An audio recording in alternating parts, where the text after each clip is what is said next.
Welcome back to 5 Miles Easy with me, Rose Harvey, and Steph is gearing up for a very big race this weekend. So we have producer Georgie, hello, and husband Charlie. Hello, husband Charlie. Hello, husband Charlie. Husband's my first name, Charlie's my middle name. There we go. Twilly got is the it. surname. Georgie, how are you feeling? Okay, no, we're not going to start there, Rose. We're not going straight in for me. We're 100% going straight How in are for you. we all feeling? Okay, how are you feeling? I'm actually feeling pretty good, I have to say. It's almost a little disappointing that I'm not more achy because I want people to ask me why I'm achy. I want to go through that. Yeah, I ran a marathon. And I came second British female for that matter. I just want people to, ask me. I want people to know I ran the marathon. Yeah, 100%. But there's Gotta not walk really, around with there's your not medal a lot on. of evidence for it, which is sad. But how are you? Do you know, I'm also really actually quite okay, and it's a bit alarming. I very strangely got stiff ribs. Apparently that's a Same. thing. Why is that a thing? But only on one side. I was actually a bit worried I'd cracked a rib, but that's physically impossible running, surely. I don't know if it's something to do with holding my arms. I truly don't know why. But I've also got basically no toenails. Toenails. Yeah. Bad fitting shoes, I think. Which is great for this weather when you want to be wearing sandals, It's isn't perfect. it? Yeah. Absolutely perfect. But let's talk about the race. Oh my goodness, this thing that everybody wants to know. Like, I want to just get straight into it and talk about how the day was for you. I know that we've left everybody waiting for this week. We didn't release an episode last week because we needed time to get our heads in gear after the performance that you pulled off. It's been a busy week. So yes, London Marathon debrief. Let's go. Where should we start? Shall we start with the taper? The days Because before. Our last episode was just before we went into the taper, right? So we were giving some tips, but how did it all go? Shall I start with mine? I think you should start with yours. Okay. Yes. And we have Charlie here to keep me honest. Keep you honest. as to how I actually was. You say how you with think the you were, and taper. I'll say how you. You're actually gonna were. do- I was cool, calm, and collected. Thing is, that's the annoying thing is actually I think for the first time I can't remember your other tapers, but that's dead true. I don't know how Rose does it. You just went like stoned monk for the kind of the 2 weeks before. Stoned monk. Stoned monk. You were so relaxed. You. I was surprised if you weren't high. You were. You To did- confirm, I was actually- not. And I wanted to ask why that was, because I'm coming to my taper now apparently, so I've been told. And surely butterflies start to come. Surely for you, this is your job. Yet you were so chilled. Yes. Was it real? Did it feel real? Were you like, shit, this is Yeah. the biggest race of the year in X many days? First, the days leading up to it, almost, I kind of go through this period where I don't let myself get too nervous until the days leading up to it, because you kind of burn out. Yeah. It's like you go through all the emotions and then it's like I exhaust myself if I'm too nervous a week out. So I sort of make myself save it. But part of it is also once I get to the taper, and particularly just a few days out, it's almost like the hardest bit's done. I'm like 3 days out, very unlikely. The closer you get to the race, the less likely it is that something is going to happen. And so I almost get less nervous going into it because my nerves come. I'm not like nervous every day in training, but once I've got through all the training and ticked all the boxes, then I get closer to the race and I haven't gone down with this awful flu that went round. Then I'm like, well, I'm kind of nearly there. That's down to the reason, because 90% of the work or thereabouts is getting to the start line, and then 10% is the actual race. Right? Yeah. And I guess any day we both are concerned that anything could happen, whether it's an injury, whether it's a cold, whether it's a whatever it is, it's good. What was it, 2 years ago, you were running down Trinity Road in Wandsworth and the car didn't look where they were going and drove right into you and knocked you over and hurt your knee. So anything could happen. So, when you're in the taper, it's like, okay, I've done it. I've got to here, and that's 90% of the work done. But is this something that you've gone through the sports psychologist to understand, okay, how am I going to feel? What's my mind going to do? How am I going to control it throughout a taper? Yes, yeah, definitely. And of course, negative thoughts come into my head. And my sports psychologist, the way she talks about it is, it's the chimp Right. in you. And your chimp is always trying to protect you. So it comes at you in taper with these thoughts of basically trying to give you a bit of an out. Being like, are you sure we can do this? Or if I can't do it, it's going to... And chimps are quite catastrophic thinkers. So it's like, if I don't do it, it's going to be the end of the world. So let's try and protect you and give you a bit of an excuse. Really check if you're ready. And so yes, we do prepare for all those thoughts. And a lot of it is just recognizing that those thoughts are natural, but you don't have to engage with them. So it's like recognize the chimp thought, but if it's not helpful, don't engage with it. And this isn't Rosie calling herself an ape. This is a shout out to It's Frosty Peters of the Chimp Paradox. That book. Yes. And how did you find the media leading up to the race? Because there was so much buzz, there was so much hype. I mean, I was getting nervous. I felt like I was a celebrity because all my mates were like, you're going to be running it and da-da-da-da-da. You know, I felt like I was struggling with the media and I was just one of the people at the back. How were you coping with all of that? And did it change at all? Great question, Georgie. And did it Yes. change at all when you did the press conference for the London Marathon? Because that maybe made it suddenly feel quite real. Yeah, so the press conference day is exactly how it sounds. So I turned up to the media tent is on the Mall. So you literally, I was there on the Thursday and you see it all being set up. Like all the roads are already closed, the finish line is there. That was when suddenly I was like, oh my God, this feels very real. And you go up on the stage and there's kind of all the press in the audience. So you do a little Q&A on stage. And then you go round. Next to Alex Yee, Ailish McColgan, Yeah, who else was there? Phil Sessamon, Phil Mohammed Sessamon. Mohammed. Yeah. Kipchoge's just been on it before Never you. heard of We them saw before. Paula Are they big Radcliffe names or something? as well. Yeah. It was a real moment. I was like, God, I really don't know what I've done to deserve being up here. But they would have been thinking, oh my goodness, I'm sitting next to Rose Harvey. Oh my God, don't move. I think most after you go round and you literally, it's like speed dating with the journos. So you have like 2 minutes. It's like, think really fast. It's quite like an overwhelming day. And I got home and I was like, I'm exhausted. That was the day before. Was that the 2 It was days before? Thursday. So you did have a little bit of Knackered time. afterwards. I was pretty knackered, yeah. Yeah. It almost helped that it was all condensed into one day. Okay. And then the rest of it I blocked out a bit. And it's a really cool experience. Yeah. I mean, it was my first London Marathon press conference, so it felt like a real privilege to do it. Yeah, it did feel very real on that day. And I think like seeing the finish line, I was like, oh God, I really hope I'm running down this. With a smile on my face in a few days' time. In good condition, yeah. Yeah, but how was your taper?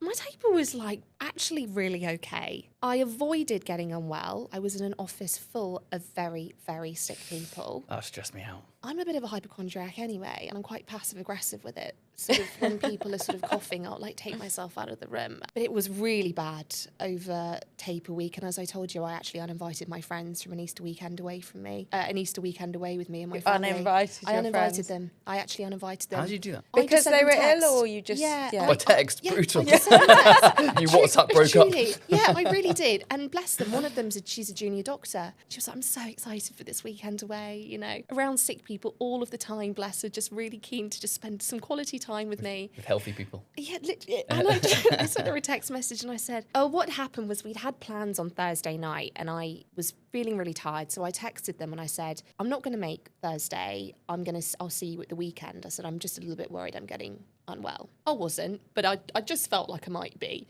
The things I convinced myself I had in that taper week were astonishing. yeah. At one point, I thought I might be diabetic. Like, where does that even come from? I had no evidence, but just Googling. And they responded to me and they said, yeah, totally fine. We also think we might be getting ill. I think they're diabetic then. Can you imagine? Yeah, diabetes club. And so I said, if you're ill, in all sincerity, please don't come this weekend. And I sort of said it in kind of it was a really busy day at work. And you know, when you're sort of in email mode and just firing things off, you're not really thinking about the tone of it. It was only when I sort of got to the end of the day and I hadn't had a response from them that I thought, oh, I might have been a bit insensitive there. And I was just like, I do just want to, you know, I would love you to come, guys, but it's been a long time coming, this race. And I do just want to make sure I'm going into it in full health. But then the irony of it was that I was getting on a packed tube every single day. So I just thought, look, chances are I'm going to get ill some way. But apart from that, taper, the anxiety. it was fine. It was fine. And I feel like you need a hazmat suit for taper week. You really do. And my mum said to me, she said, just put a mask on the train. And a couple of years ago, I would have absolutely done that. Because there was that stage where if you wore a mask, everyone was like, are you weird? And then you started wearing a mask and it was like the done thing. You'd never don't wear a mask. And I feel like we've gone back to that point now. Wearing a mask again is slightly like, oh, odd. okay, yeah. I don't know. That's probably just me being slightly prejudiced. But I went to the expo. That was absolutely fantastic. And I ran around like a mad thing trying to get photographs of anything to do with elites. Like, I tried to find your name on the wall. Your name wasn't on the wall, Rose. You were there. Oh. No, I couldn't They believe forgot it. me. Dare they? There was someone called, he was called Ross or Rosario Harvey or something like that. And I got a video Oh. with that and I haven't sent it to you. But I thought, well, turns out Rose's name is short for Rosario. There we go. But yeah, the expo was fantastic, very emotional. You know, lots of people there running for absolutely amazing reasons and it just makes it all really real. Did you get any gear? I got so much tat. I don't know what I was thinking. I vowed to myself when I went in, I am not buying anything. What did I do? I bought 2 hats. I didn't need 2 hats. I've got so many hats. One of the hats was close on £40. I don't know what I know, Charlie. I don't know what I was thinking. Jeepers. Yeah, I know. And I bought a pair of shoelaces. Maybe you were What's this diabetic hat and had a bit of a made low from? glucose spike. Yeah. Yeah, say that again, sorry. I said maybe you were diabetic and had a I bit know, of a low glucose moment. spike. Well, that was the other thing. I'm looking to change what fuel I take. So I was going round trying... Please don't tell me not, you did that. Not for the marathon. Okay, No, good. not for the You did marathon. something new, Just okay. beyond that. And I thought the expo is going to be a good place to do it because they're going to have all the special deals. I can sort of try what I like. I was going round and I was just sort of trying all these different gels. I was trying all these sort of little like flapjack bars. And I came away from it absolutely buzzed. I'd taken on like 100 grams of carbs in the space of 20 minutes and I was not well. So that was my expo experience. And then I basically didn't sleep for a week because I was just so nervous about the race. Yeah, so that was me. A very different couple of days to your couple of days. But you made it. Made it, We made it to the race. Okay, speaking So should we talk about the race day morning, getting there, 100%. the start line? 100%. Well, I want to know actually what your night before looked like. Where were you staying? What happened there? What did you have for your dinner? Because I know we spoke about going for something like rice. Yes. Did everything Yes. go to plan sort of the 24 hours before you actually showed up at the start Did. line? So the night before, I stayed in the Elite Hotel. Did Charlie stay with you? No. I had Okay. my own room, my own fancy suite. It's For not that fancy. for the 2 but- weeks prior to the race, I stayed in the spare bedroom. Did you? So I definitely was did not bliss. stay. What was that? Did you It make was that decision, Fine, Rose? Yeah. Okay. I definitely Right, didn't stay with Rose. sharing a bed with Charlie is like sharing a bed with a baby elephant. Which obviously we all know exactly what Like, that's like. thrashing around. And there was one night when I got woken up about 5 I promise it's when I'm times. asleep, by the way, that I'm like this. And the noise that comes out, I don't understand. sort of There's so noises? much noise. I don't know, don't look at me.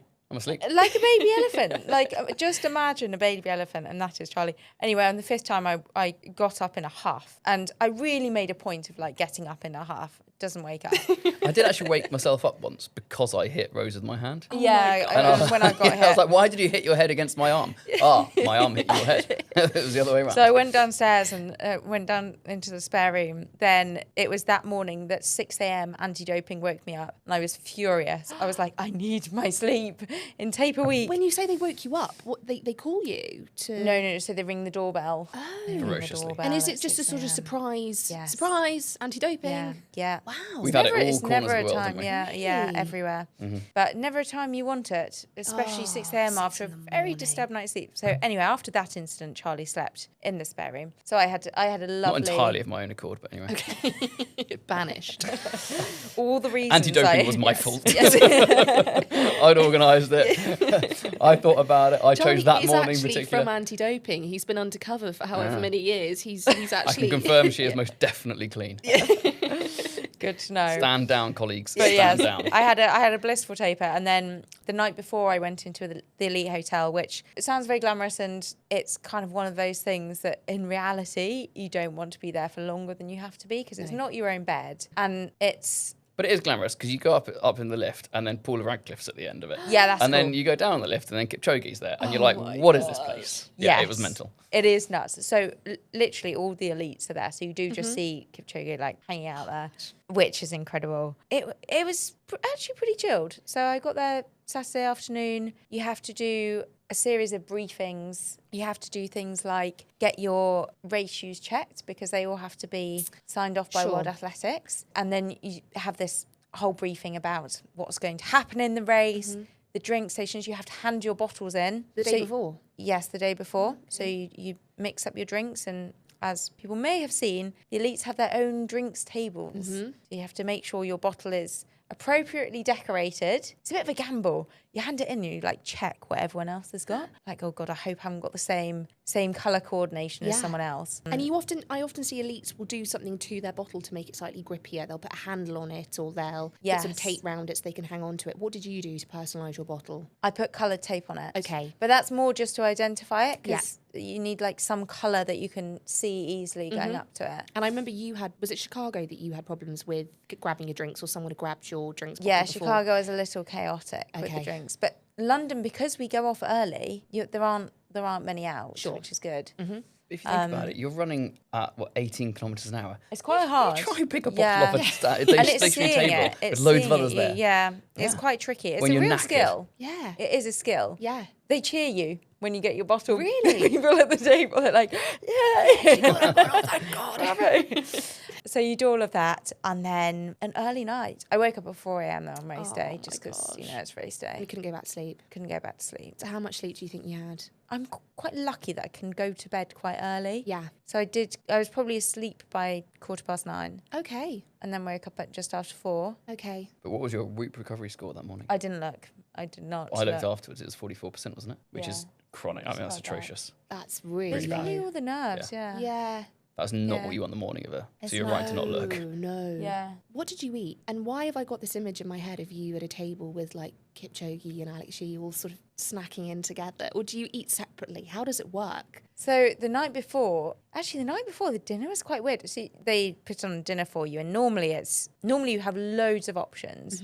Every time I've done London Marathon, it's like options for everyone, but rice, pasta, and then chicken or whatever. This year it was quite strange because there was plain white rice, thank God, but the other options were a lentil dal Oh, no, thank you. and a salad bar. Gonna hard pass on that one. I was like, geez, good luck to anyone going for that. I mean, That's the same as Chicago, wasn't it? A salad the night before a race. yeah, no, I think it was the lunch before the race in Chicago. The lunch before the race was the just dinner salad. was all right, yeah. Yeah. But Oh like my a salad and gosh. lentil, who is going for I salad actually think and I lentil find the dal? lentils more distressing than I do the salad, to be completely honest Yes. with you. What were my they God, thinking? what were they thinking? So you all ate together? Not really, no. Everyone just goes in. The dining hall's open from Okay. 6 till 9 or whatever. So I just got my dinner with a couple of others and then took myself off to my room to chill out, really. Then the next morning was just porridge. Okay. Your usual. Yes, the usual So coffee. up at 4. Up at 4? You started getting dressed at 5. Yeah, kind of lay there for a bit and Yeah.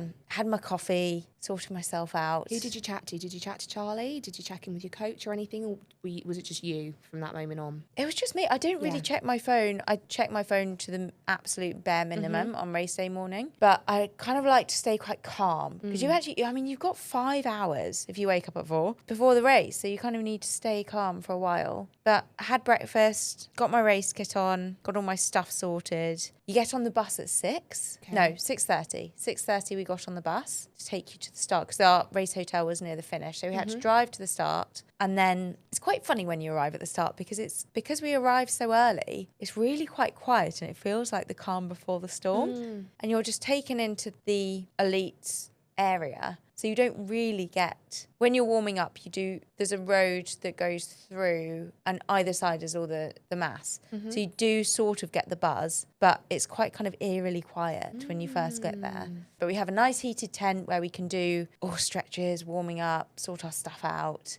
And then we just warm up on a probably 800 metre road. Probably less than that, actually, 500 metres. And what's the conversation like, or is there conversation between the runners? Because you always get, it's a bit like going to a job interview or like a mass job interview. You've always got that person who's like, oh, how are you feeling? Yeah, are you nervous? Yeah, I'm really nervous. Yeah, Oh, have you done all that's that the prep? worst. I've not done any prep. You always get someone who's like projecting their nervousness onto you. What is the kind of conversation like between the other athletes? Is there conversation, or, do you keep it really sort of minimal and, how do those sort of interactions tend to go? I have to say, so it's been different for different races, but for London, it was so chilled. Yeah. I loved it, and nice. we all got on really well. Yeah. Because the elite women start first, we're just on a bus together. So there aren't many of us. And we all just got on really well and were really relaxed. It was a really fun vibe. And we had a bit of a chat about, who's going to go in which groups and how we're going to run together for a bit and what we want to do. Oh, and it was just a wow. lovely atmosphere. felt like we were all kind of in it together. Oh, that's And amazing. yeah, it's not like, I don't know, it doesn't feel like you're really, I think with the marathon,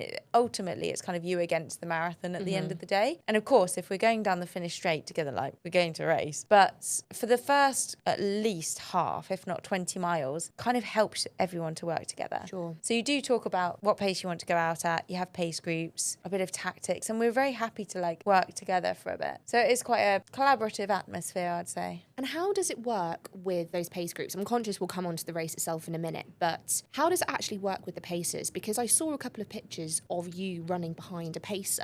Is it you who says to the pacer, I want to go out at this pace, or is it them who sets that standard? How does it work? It's the athletes, but it? of course everyone wants a slightly different thing. So it has to be, the race director decides the pace groups based on kind of the average of what people want. So there's a bit of negotiation around the pace groups, and we also all chat between ourselves and we're like, okay, well, what do people want out of the race and how do we best get like what everyone wants? But with my pace group, it was kind of easy because the standard for the world standard is 2:23:30 to 2:24, and so it's like such an obvious time to go for. Sure. Whereas, you know, some pace groups I think were a lot more divergent in what the athletes wanted. But how was the start for you? Because I'm intrigued as to how it was in. I've done the championship race before, Yeah. and that was the year that the trains were chaos, and I just remember being very, very stressed at the start. So I hope it wasn't like that. It was like that. No. The trains were completely messed up. Why?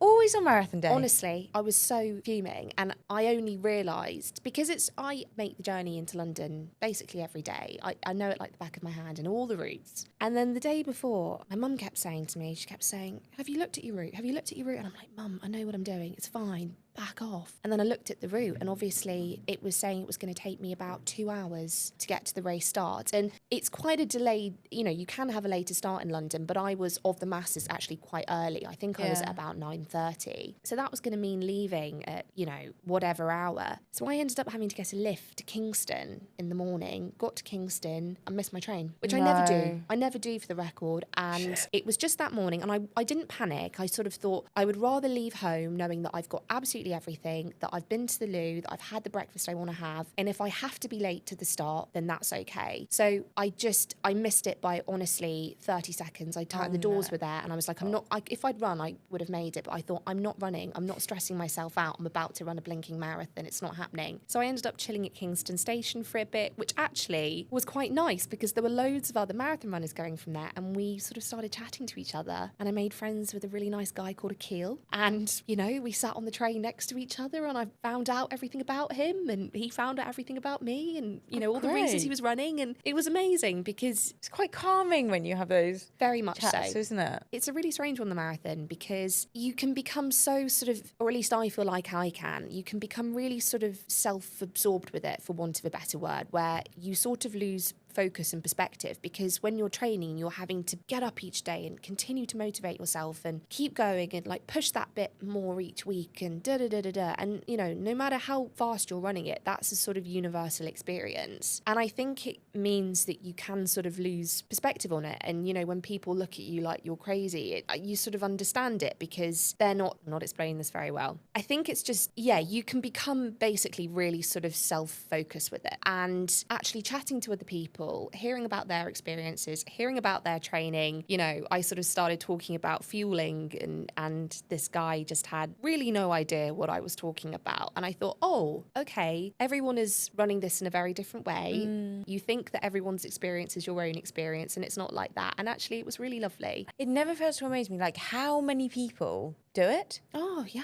Wasn't it world record for the biggest? Yes, 57,000 people. Yeah, I biggest think. marathon. Yeah. And I get what you mean. Like it feels, when you're doing all the training, it can feel so kind of overwhelming, and like you've got this huge goal, and then you're like, God, 56,000 people do this. Yeah, yeah. And with a lot less prep than I've had. Well, yeah, It's I mean, crazy. it's they're almost incomparable, but it's a really strange thing. You know, there are a lot of jokes about people who run marathons, and it's, you know, have they even run a marathon if they tell you that they haven't run a marathon? And I completely understand that, and I can identify that in myself, but it's because it really does take over your life. Yes. And so, yeah, getting to the start line with so many people who, have been through all sorts of experiences to get to that start line. From the slower end of things to the faster end of things, from the sort of not training to the training a ton. It's just everyone is there about to embark on something astonishing. And actually, I compared the London Marathon to like a massive sporting final. It's like a football day where everybody in London is just buzzing and just wanting to talk to each other. You know, how many times have I got on a train into London and had a conversation with somebody? Never. You know, just to sit there with this random guy and just chat was just wonderful. Londoners never speak to anyone. I know. And suddenly, that's what struck me about it. The crowds were incredible. Yeah. And I was like, wow, I've never seen so many happy people in London. I know. Astonishing. Everyone's got a smile on their face and are being encouraging.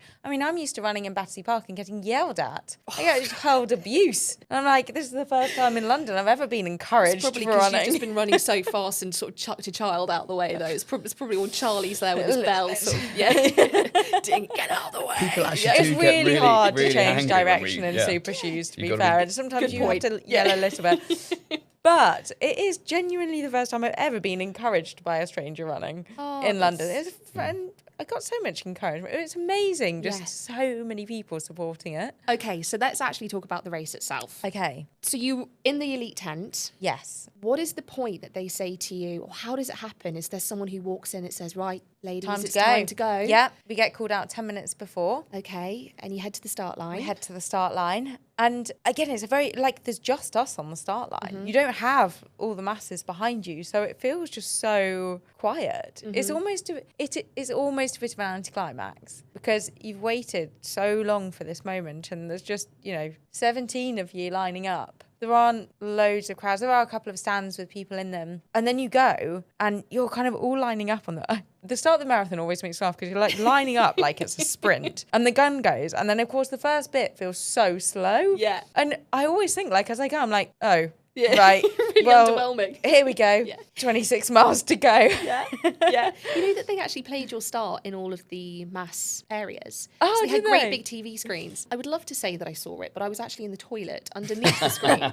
And I was sitting there and being cheered by everyone outside. And you were like, everyone outside was cheering. And they announced you. They said, we're at the start line. We've got Rose, we've got Philly, we've got Charlotte, we've got Ailish. So they sort of went through everyone who was there. And I was sitting there and I was like, come on, get moving. I was trying to get the hand sanitizer out of the pump and I was like, come on, let's go, like, want to see Rose start. But I missed it, but everybody outside was cheering for you when you went off. But they were playing it on the big screen and I was so glad they did because I don't know if they've done that before. That's cool. But, so you kick off. Yes. You start going. How do your legs feel? Is that what's the first thing that comes into your head? Are you sort of body checking, thinking, how does everything feel? Or are you just focusing, staying calm? Yeah, I kind of go into this like a slightly meditative state. And part of that's conscious because for the first half of a marathon, I just try to get as brain dead as possible. And it's like, just make it comfortable. You've got a pacer there, just don't think. And there's like at the start of the marathon, I've had times when I felt great. I've had times when I felt not great, but you're not going to drop out if you don't feel amazing. I mean, I knew I was fine going into it physically. So it's just no point thinking about how you feel really. And your mind can play a lot of tricks on you. So I just tried to go as kind of brain dead as possible, switch off. And we went off in our pack, but it was quite a weird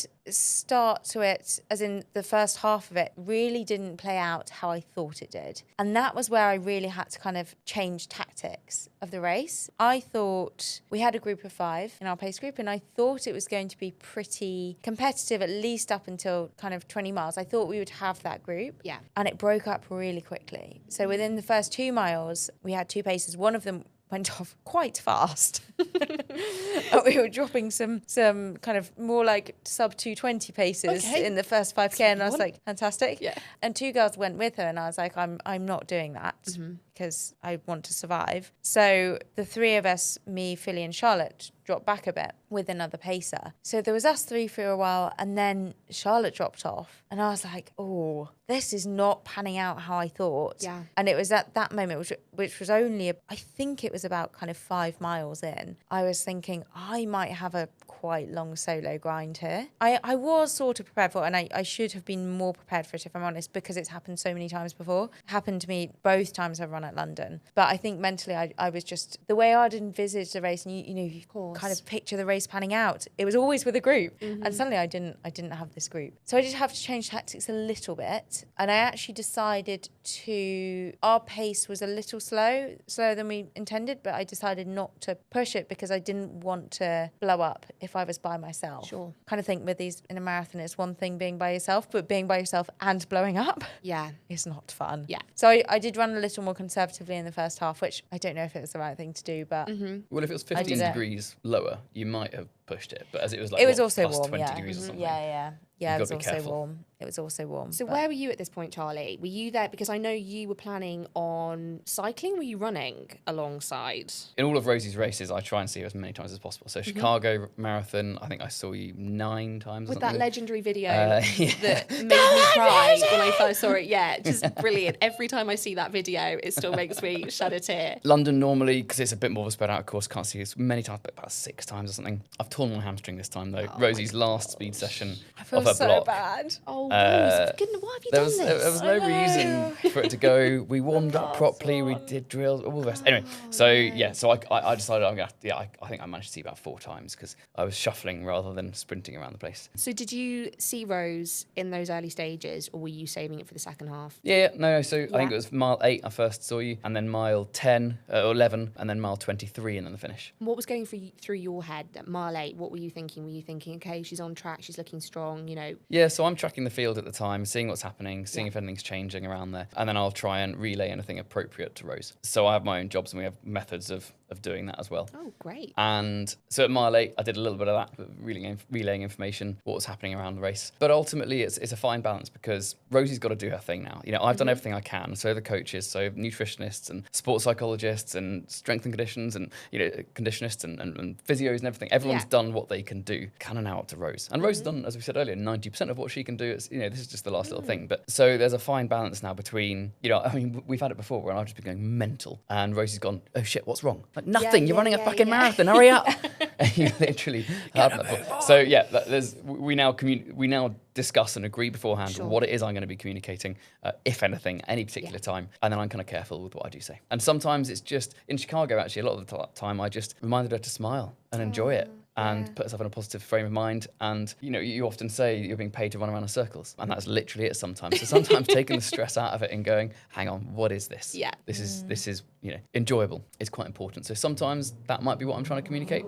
Totally depends on the day. But yeah, But the mile crazy 8. thing is, I saw you once in the So marathon. all of what I just said there really? was totally for vain. Oh, my There were goodness. so many people. Yeah. And I mean, Chicago, I think I saw you every single point that you were at. I did see you, but there were just so many people. And it's really like, it's literally a sea of faces and it's really hard to look. I mean, when you're moving at relative speed, you can't if you look that way, you're leaning back by the time you've gone past. So I didn't see you. I got didn't need my, me. You I didn't need got me. You've my done your thing. parents to they made flags for me. These great big yellow flags. So I could see them coming. Because it's easier for you, I think, as the runner. No, other way round. Yes, it's easier, when you're in the masses, it's easier for you as the runner to see them rather than the other way round. Obviously for you, when you're out by yourself, it's a different experience. But I could then see them coming. I was keeping my eye out from sort of 50 meters away, where are the, where are the flags? So I can get past and I can shout for them. Obviously you're conserving every ounce of breath, whereas I had a little bit more sort of buffer room and could kind of steer across the course. But yeah, it's so difficult. It's, and you're looking out for someone for 26 miles. You got to agree where you're going to meet. Yeah, absolutely. There's some It's pre-planning quite stressful. involved. Yeah, 100%. I know when people have turned up to watch, I feel really bad when I don't see them, but Everyone's like, did you see me? It's like, I was kind of busy. Yeah, sorry. Yeah. and the roads as well aren't that even. So part of me has to be looking at where I'm putting my feet. But yeah, there were just so many people this year. It's insane. It was Absolutely insane. It was there were way more than last year. Yeah, way more and than it last really year. helped me because when I was by myself for 17k of a marathon, which felt like a very long way, I just kept reminding myself, I was like, I'm not by myself. I've got all these people cheering me on, and so And definitely helped. were you getting a lot of support? Did you have a lot of people out there going? I mean, it helps that I was literally just me. There was no one. course. There was no one in front of me and no one for, I don't know, a few minutes behind me. So Is there when anyone I in came, your I was mind like- that stands out? Was there a single, because often, not that I have a huge amount of experience to draw upon, but of the races I've done, triathlon, 5Ks, whatever, there's always one person who is a random stranger that cheers for you in a certain way that just gets you. And you're like, I'm going to do it for that person. Did you have that experience with anybody where you were like, right, the way that person cheered for me just then did something for me? I mean, I think going through the cheer zones were really fun, and everyone was just having the most incredible time, and that just put a smile on my face. And it always helps. And I think it was a random crew cheer zone was just like mental, and everyone was just going mental. I was like, wow, everyone is having so much fun here, and it just makes me lighten up and enjoy it more. Yeah. So I think going through those, just every time I got a real lift. Just the buzz. And Yes. what was Tower Bridge like? Tower Bridge was very cool. Was it? That was very cool. Just so many people.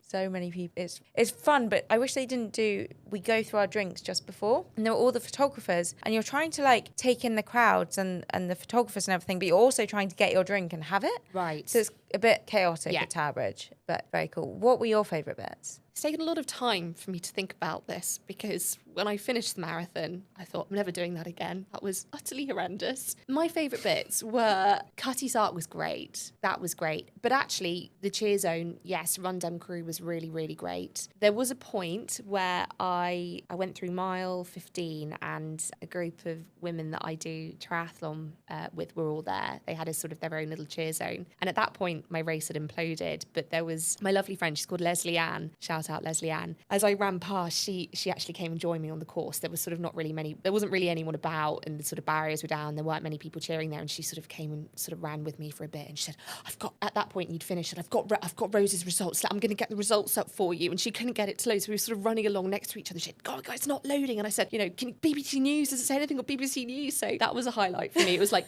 mile 15, like me trying Live to find reporting. out, literally, how had your race gone? And Leslie Ann was sort of there, like sort of shuffling along next to me, just, dodging water bottles on the floor. But I mean, highlights, it would, it's also seeing family, it's seeing friends, it's seeing the people who come out to support you. It's never the bits you think it's going to be.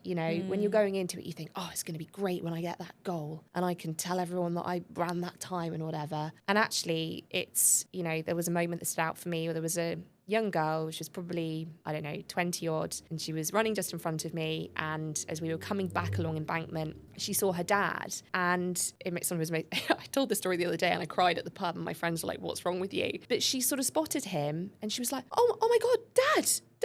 And her dad was sort of walking away, and he was like, oh my gosh, Sarah, oh my gosh. And they had this amazing moment at the barriers, and she got really, really upset at the barriers. And I was sort of running past, fighting for my life, but also really trying not to cry, which sort of leads to the feeling like you're going to have a panic attack because you're like, oh my God, I can't breathe, but I'm also going to cry. So that was a really just special moment, The day is full of those moments, really touching moments of humanity, and, having so many people out in full force celebrating everybody doing something like that. Yeah. It's just astonishing, and it's really heartwarming. Yeah, that was a sort of quite long, waffly answer. Okay, I've got so many more questions for you, Rose. Okay, one of the big things that we need to talk about is the heat. Yes. You set off, you found yourself with 17 kilometres to go, doing it by yourself. How did you feel you were affected by the weather? Did you feel you were affected by the weather? So I really feel like I can't complain about the heat because I set off half an hour earlier than everyone else. And I'm only running for 2 hours, 25 minutes. You can So I'm still done. complain about the heat. You can still do But that. I was done by, what time was I done? 11:30. 11:28, I think.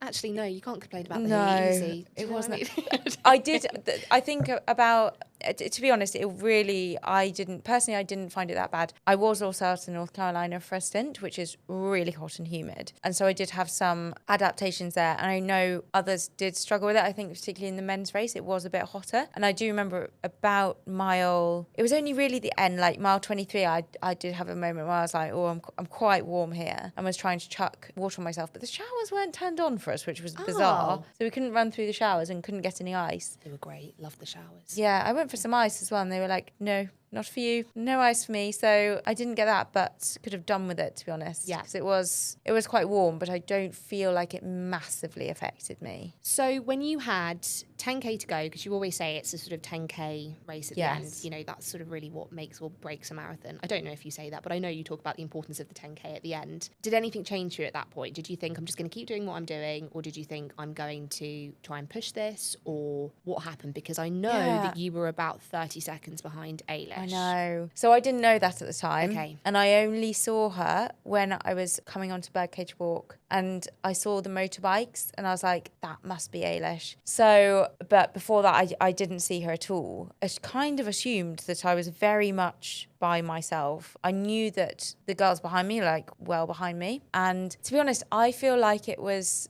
more the last 17K. And I was just like, I just took it mile by mile. And I was like, all I need to do is just stay consistent. Weirdly, right, I didn't look at my watch from the halfway point. And my splits were like completely even. So I don't know how I did that. How on earth do you do that? That is don't know. absolutely astonishing. I just went into metronome mode. That's amazing. And just kept going. I think I went through a bit of a rough patch at about mile 18, 19, just before I got to the 10K bit. And it did slightly scare me because kind of thought, right, this could be a very, very long last 10K. But then I came out of it again. I was kind of all right. I mean, don't get me wrong, it was painful. It was a hard race. Yeah. I found it hard. I did find it hard. I think my legs felt good was the main thing. It was just, I was tired and it's really hard to know. I didn't want to look at my watch because I didn't want to get demotivated if I was slow. And I was like, I'm doing everything I can here. Yeah, you can't do it more. But yeah, it was just, I really tried to focus on kind of keeping the same cadence and just took it mile by mile. And once you get to that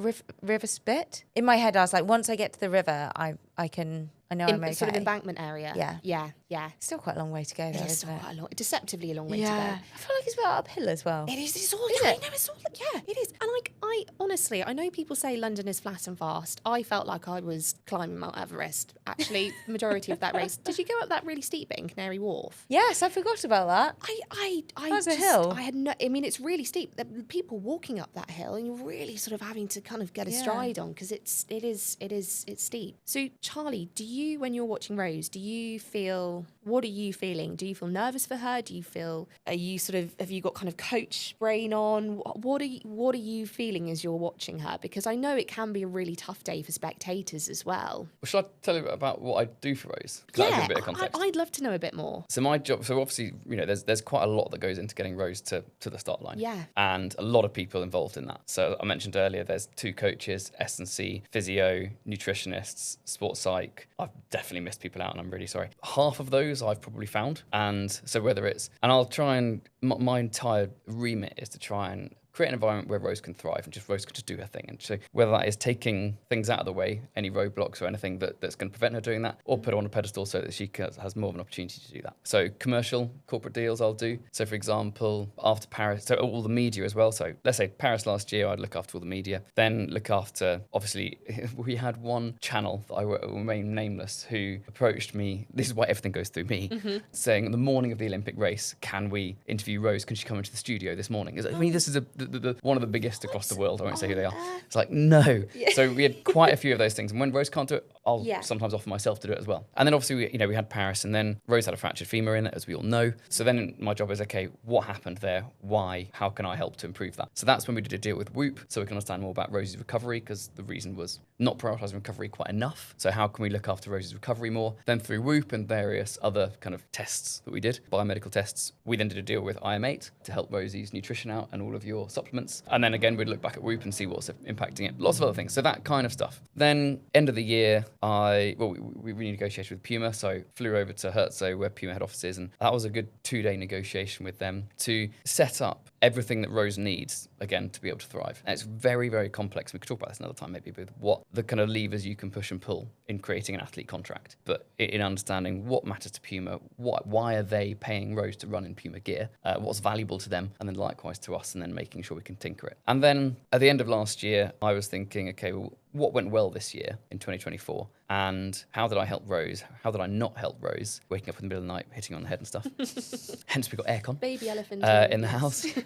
And what else? What could I have done better? And I guess, and then, yeah, so I can talk about me running in a second, but that's when I started to run, going, okay, I think I need to understand more about what Rose does in her training, what she goes through. You know, why can she not have a family outing or something with the in-laws after she's done Sunday long run? Why can we not organise a sponsorship meeting for after, threshold training on a Thursday or whatever it is? Right. I need to start running so I can understand this. I mean, we met running, so I've run before, but not really, not properly. You're an incredible triathlete. We did try. Right, We started out Charlie triathlon. is actually, let me just preempt all of this, Charlie is actually a very, very good runner. But the problem is that you're surrounded by elites. It's all relative, isn't it? So suddenly going and trying to run maybe a 2:35-ish marathon seems quite average, which is nuts. And that's what you're gunning for until you hurt your He's hamstring. actually very good. I mean- there's just a bit of a complex because We'll see. you're Yeah, surrounded it's all by relative. the wrong people. I mean, Right. I don't know. Our guy friends, Matt bashes out 2:18 marathon or something. Ross is etc. Yeah, and they've all been on the elite start. Yeah, You would be a exactly. championship runner if you were to qualify for. I don't know, If I you were don't running, I think at 2:35 is a championship Okay. time. Yeah. 100%. Well, I've never run one yet, so I just train with Rose. Right. And last year was me on the bike, but this year was like, okay, how can I help her out more? Because we go anywhere and you need someone to train with often. And it's we were in South Africa in Cape Town in January, and I couldn't quite keep up with Rose because I was just starting my blog. Couldn't quite keep up. That's a freaking understatement. And we were in this housing estate and sprinting around, and Rosie was doing rings around me and complaining that I wasn't helping very much. I thought, I'm fucking trying. I'm doing my best. So I started knocking on. It was about 30 degrees. This isn't So something you hot. do in South Africa, but knocking on doors, going, can I borrow a bike? Have you got a bike? Can I have one? And I was in a state. He offered his wedding ring. Damn right I did it. I was like, it's either the bike or my ring. I'm losing it either A way. wedding ring for the bike. And at this point, the man was like, just have the bike. Just take it. With a seat that was practically vertical, not horizontal. So I was being stuffed the entire time. Anyway, Hero, thank you very much to someone on Bournemouth Road, just outside Cape Town.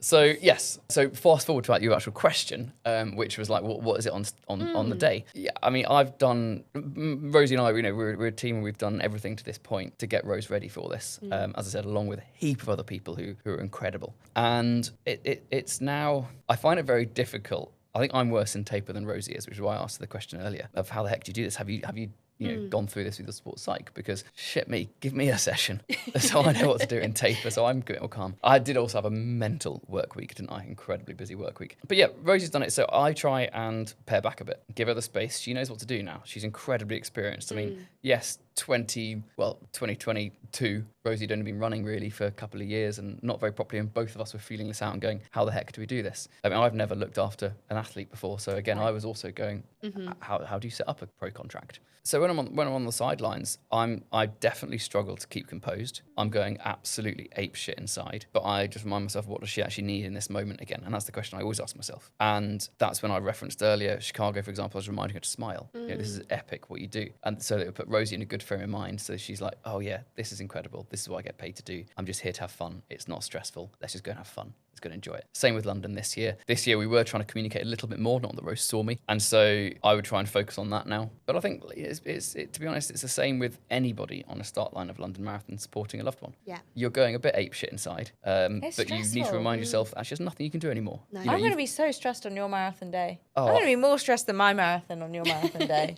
I was sending voice notes to my family because I'd given my family and all my friends, we had a marathon group chat, and I'd given them a document, a spreadsheet of all the times that I'd be going through certain points so they could sort of plot their movements accordingly. And obviously my race went out the window, but I still had my phone on me, and I thought, oh my goodness, they're going to be waiting at these points, they're going to be rushing to get to these places, and I'm not going to be coming through until quite a long time after I said I would be. So I started voice noting them, except that my Shocks headphones were connected to my phone, so the sort of voice notes were coming through sort of in, bits and bobs and whatever. So sorry, you carried your phone the entire marathon? I wear a hydration vest when I run. I don't run with water, but I find it easier to run with. You just like a cuddle the whole way around. Pretty much, yeah. I just like to be held. Reassured. Actually, yeah, I do actually. Exactly. But I don't like running with gels sort of all around my shorts, mostly because I wear tight shorts and I feel like my shorts just fall down. So I just prefer to hold my weight, I guess, higher up as I run. So I had my phone and I thought, you know what, I'm gonna send them a voice note and just let them know that I'm running behind. Except that I wish Rosie would do that for me, by the way. it'd be a bit helpful, wouldn't it? Yeah. I'm running ahead. I'm running behind. No, it's Tell just me like where you are. like you were going for brunch. Yeah, Yeah, sorry, I'm running a just bit so- late. Yeah. He said that it didn't sound like that. And my mum afterwards told me off big time. She said, never send me a voice note like that again in the middle of a race. Because what it sounded like was, and for context, part of the reason my race didn't go to plan was because my heart rate at like 15k in was at like 190. I mean, it was through the roof. 190. Is that off a heart rate monitor in your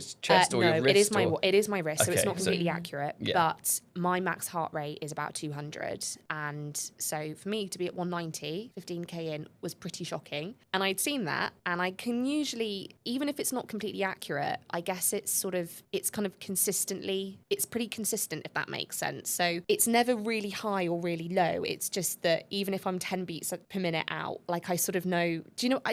Yeah. It's kind of. I know what It's it's a good reading gauge of me. for it. It's a pretty good gauge. So I'd seen this on my watch and I thought, oh my gosh, my heart rate's at 190. I'm going to have to slow things right down. So I sent this voice note, but all my mum heard was me going, heart rate's at 190.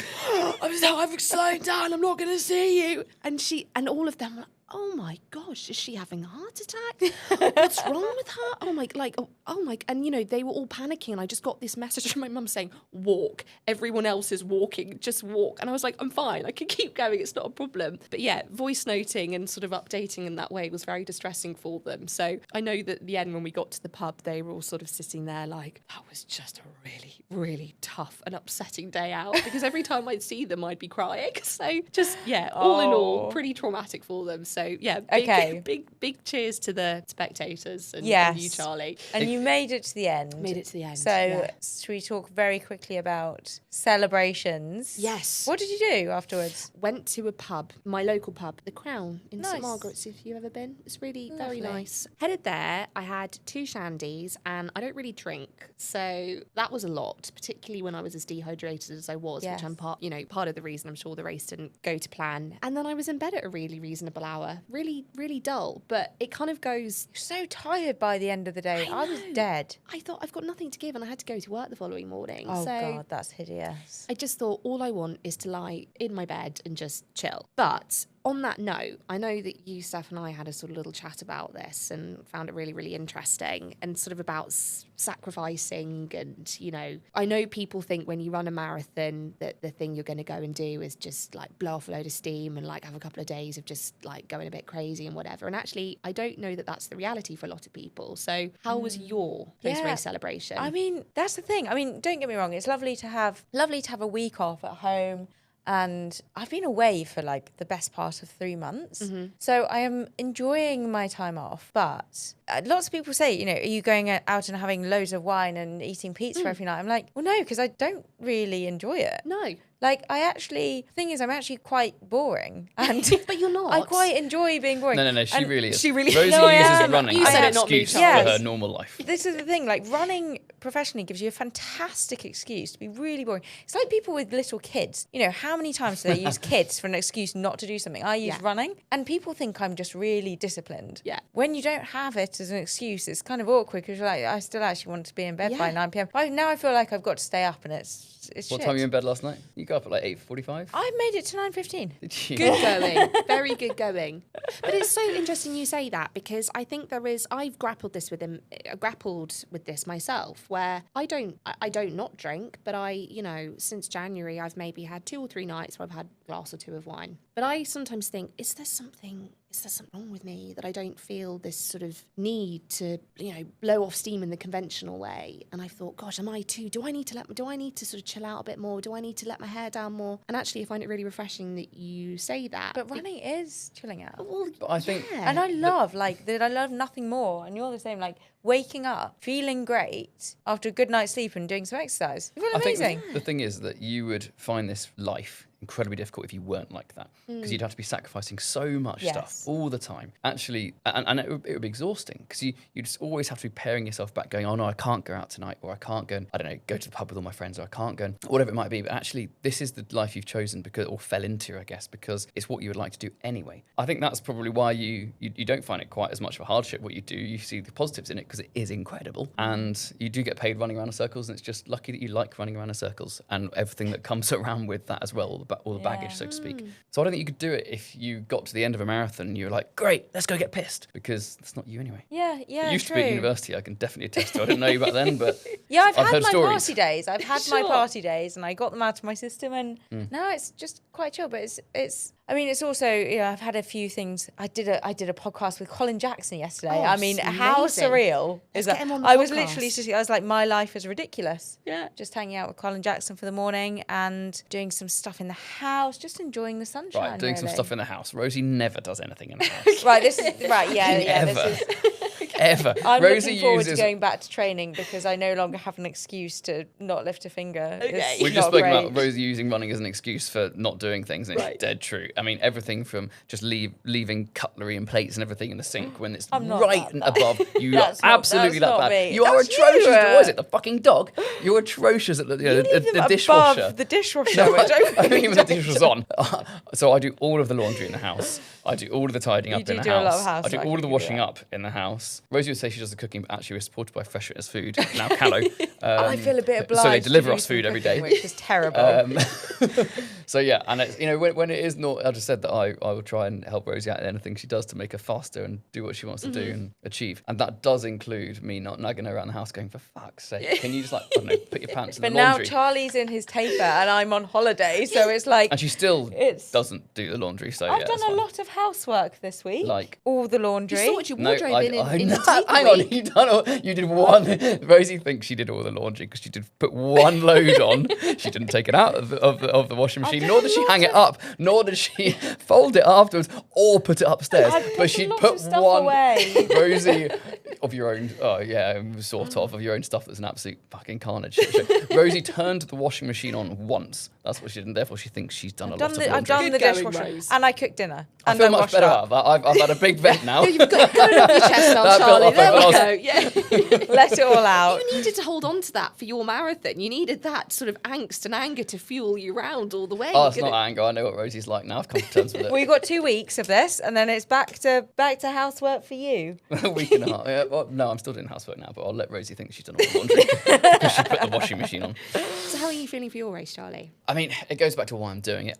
What happens in the race happens in I don't really mind. Yeah. I'm doing this to learn Yeah. about what you guys, what Rose and every other marathon runner goes through, so I can be a bit more useful. And of course, I enjoy running. I love running. And I've previously said on this podcast when we did the Christmas special that I don't see the point in racing, which apparently wasn't the thing you say on a running podcast. I got swiftly told afterwards. But what I meant is I don't see the point in racing for me. Sure. I love training. course. I train hard. I've always loved training. I've always loved keeping fit and, to be honest, doing any sport I possibly can. So this is the first year that I'm actually going to race and see what I can do. So how am I feeling about the race? Yeah, I mean, I'm not going in it necessarily to get time. I'm going in it to learn and see what it's like. Rosie's just been talking about being on the elite start. Actually, I'm on the elite start line. Are you? I am, because I asked Rosie's race agent, Dan, who's an utter hero. I said, Dan, I want to go into Copenhagen. Rosie's told me I need to go for a marathon. I'd like to go for a marathon. Copenhagen's a good time because it's just after London. We may as well try and sync up. Obviously, don't want to do London because I can't be supporting Rose. Copenhagen's a good one. It's sold out. I don't suppose you can get me a place. Thinking he'd get me a place in, where I should be, which is with the masses. No, he was like, yeah, of course, Charlie, sorted. You're in the elites. Elite B, but it's still the elites. So I think I get my table with water and all the rest. It's a gonna be big crazy. Yeah, I think so. marathon debut. Yeah. Wow. So I really do need to long-awaited deliver for debut. poor old Dan, apart from anything else, because he's gone and pulled a favour to get me there. I'm just running it for the reasons I said. I'm running it to try and understand, learn more about what it's like being on the elite start line. I'm running the race and not seeing your partner on the way round, even though they're desperately trying to give you information. We'll see how that goes. And then, I've got Dragon's Back race in September, where I'm running the length of Wales, Oh 16,500 metres of climbing. So that's sea level to Everest and back down again twice. pretty much, I think. That must be over a couple of days. 6, luckily. It's I think it's 400k in total. So I'm doing that, and then Valencia in December. I won't do Valencia if Rosie's running it. We're not sure if she will. We don't know what Rosie's next races are, but if she is, then yeah, it wouldn't really work for both of us to run the same race. So on that note, I've suddenly got quite a few. You have got quite a few. You've got sort of a different busy race schedule. Yeah, that's mega actually. So she's gonna have to learn to turn the laundry on more, isn't she? Come on, step up, Rose. And what do you think is next for you, Rose? Well, TBC, I haven't really discussed with my coach yet a firm plan, but I feel like I've come off London well, which is very positive. So first up is I will still have a rest. 7 days no running, which is slightly torturous, but actually it's really interesting seeing my Whoop because I feel like I could run, like my legs feel okay. Right. But my Whoop is still like, nah, you ran a marathon, pal. Yeah. So need to recover a bit. And then I might do some shorter distance stuff for a few months before hitting a marathon later this year. Okay. So that's the rough plan. First up is being strict with the recovery because I've learnt the hard way with going back too soon. It's not good. Take the rest. And so normally with elites, would you tend to focus on sort of 2 races in the year? Is that how Yeah. it works? So you're looking for something later in the year, but sort of keeping it ticking over until that point? Yes. Okay. And 2 there are some marathons good, a year. 2 2 marathons a year, yeah. and then you do some shorter races in between. So It's exciting. kind of, I mean, some people do more, but like 2 marathons is quite a lot. And you must feel so motivated that all the Really work you've put in motivated. over the last few months, or since Paris really, has sort of led you to this point, and pulling off the performance that you did is just astonishing. Comeback of the century, I'm calling it, okay? I said it here. Well, yeah, Rose only started training again mid-Jan, so about 3 it's months been or a so short for block. a marathon block is very short. It's been a very short block, but I think you're right. Like I just, in terms of motivation, it's really just fuel to fire. I'm like, okay, well, I can do that with a short training block. Now I want to have a proper training block, my usual length that I'd like, and hopefully it's going to set me up well for the year. So we'll see. But I'm excited to get back to training. I'm excited for you missing to it. get back to I'm training. getting I want to runner know what's envy. next. You know, when you see people running and you get envious, Yeah. I'm getting that already. No, Especially when it's nice weather. Yes, Yeah. especially when it's nice weather. Yeah, no, Makes all the difference. I completely agree. I think I might go on the bike tomorrow. Oh, nice. Yeah, I don't know if that's a bit Go easy. bit too Gentle. soon. Don't Do you fall think? off. Yeah, I'll do my best.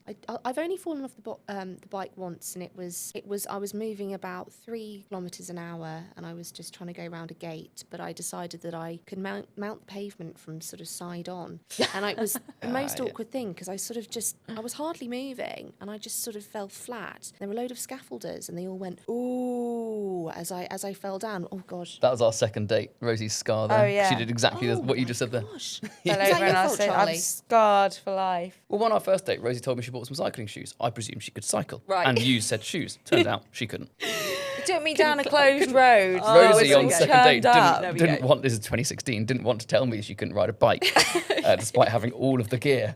So didn't tell me We've at all. got to And I was make like, a good impression. I couldn't be like, yeah, and we had signed up to a triathlon in London, so I couldn't be like, yeah, I'm a shit cyclist. I had to kind of big myself up a little bit. And I soon found out what the score really was. it was my second time ever in cleats.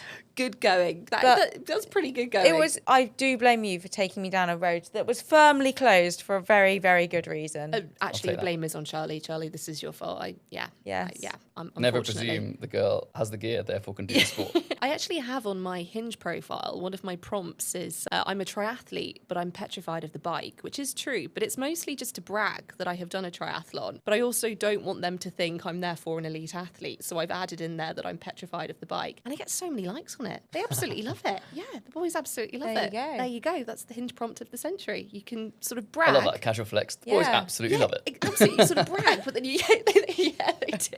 Sort of the sort of. If I haven't got one back like to you on I get a Hinge, week, I'm yeah. really sorry. I am backlogged. 2 to 5 working days. I'll be in touch. Yeah. Wait your turn.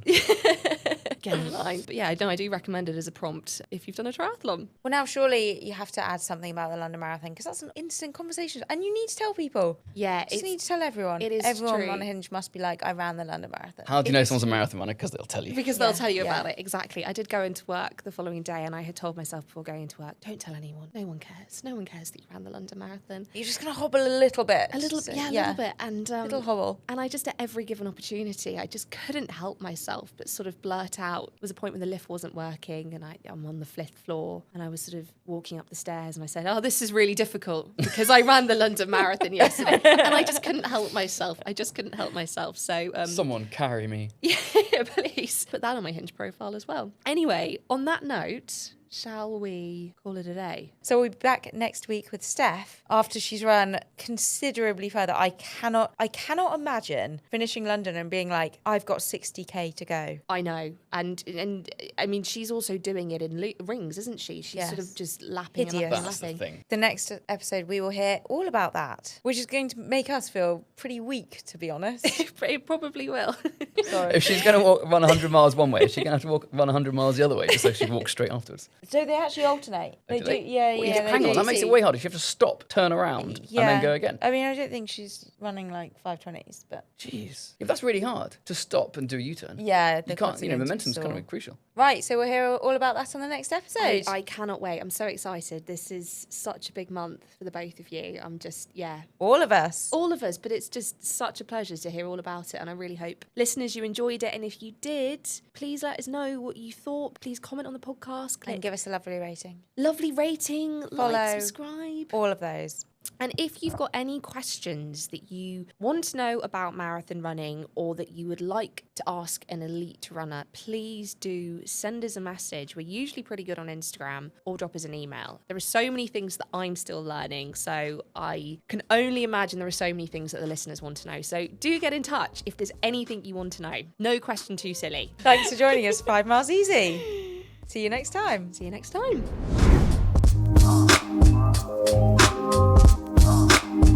Oh,